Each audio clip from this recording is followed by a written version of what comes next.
University में admission का मामला अदालत की चौखट तक पहुंच चुका है।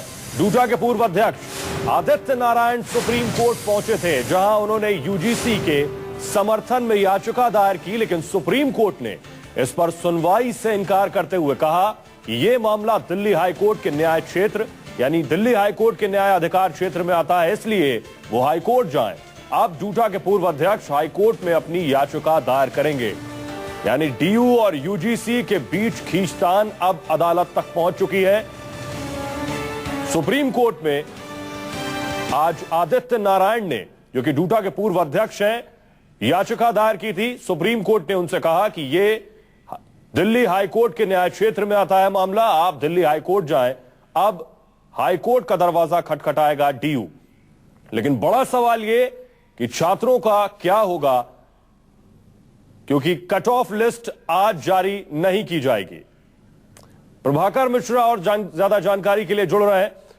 प्रभाकर, क्या कुछ हुआ कोर्ट में आज और आगे क्या कुछ होने वाला है? कब हाईकोर्ट जाएंगे डीयू?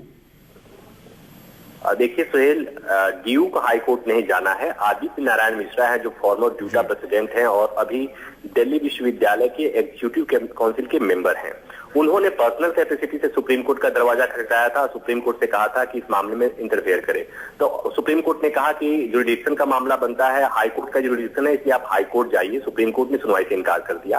अब आदित्य नारायण मिश्रा पर्सनल कैपेसिटी में, व्यक्तिगत कैपेसिटी में हाईकोर्ट का दरवाजा खटखटा सकते हैं। अभी तक उन्होंने तय नहीं किया है, जहां तक मेरी बात हुई थी। और जब वो हाईकोर्ट जाएंगे तो उस आधार पर जाएंगे। वो ये कह रहे हैं कि दिल्ली यूनिवर्सिटी के ऑटोनॉमी के मुताबिक स्वायत्त एक संस्था है और ऐसे में यूजीसी उसको डायरेक्ट नहीं कर सकती। और यूजीसी का जो आदेश है कि 4 साल के फैसले को रद्द किया जाए, 3 साल का पाठ्यक्रम लागू किया जाए, ये फैसला नहीं माना जा सकता और इस आधार पर वो यूजीसी के फैसले को चुनौती दे रहे हैं। तो अब वो हाईकोर्ट जाएंगे, लेकिन इस बीच क्योंकि ये उनका जो पिटीशन होगी, उनकी जो याचिका होगी, व्यक्तिगत कैपेसिटी से होगी, ना ही डूटा की तरफ से है, ना ही दिल्ली विश्वविद्यालय की तरफ से है, ना ही यूजीसी की तरफ से है।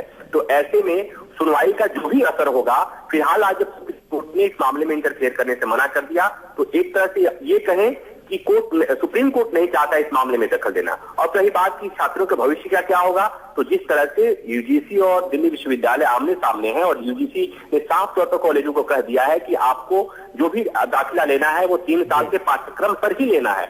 तो अब कहीं न कहीं मामला इस तरह से बनता हुआ दिख रहा है कि जब तक कोई बीच का रास्ता नहीं निकलता है तब तक एडमिशन। लेकिन जिस तरह से आप बता रहे हैं कि डीयू का ये कहना है कि यूजीसी का फैसला मानने की बंदिश नहीं है, उससे बंधे हुए नहीं है, ऐसे में हाईकोर्ट जाने के बाद क्या उम्मीदें रखी जा सकती हैं? देखिए सुहेल, यहाँ पर हाईकोर्ट जाएंगे और हाईकोर्ट इस मामले में कितना इंटरफेयर करता है अभी दूर की बात है, इसलिए कि अभी आज सुप्रीम कोर्ट ने मना कर दिया और हाईकोर्ट में जाएंगे, उसके बाद जो भी होगा। लेकिन निश्चित तौर पर इसके पहले भी मामला सुप्रीम कोर्ट में आया था और वहां पर सुप्रीम कोर्ट ने यूजीसी को वरीयता दी थी। यूजीसी ये कहा था सुप्रीम कोर्ट ने अपने फैसले में कि यूजीसी को पूरा अधिकार है कि वो दिल्ली विश्वविद्यालय पे दखल दे सके। पहली बात। दूसरी बात ये कि तमाम चीजें जो बातें हो रही हैं यहाँ पर, आप एक अहम बात यह है कि एचआरटी जो है, एचआरटी यूजीसी के साथ है। तो ऐसे में यूजीसी की एक बड़ी बात आपने बताई, पुराने मामले में ये कह चुका है कोर्ट कि डीयू यूजीसी को वरीयता दे। शुक्रिया।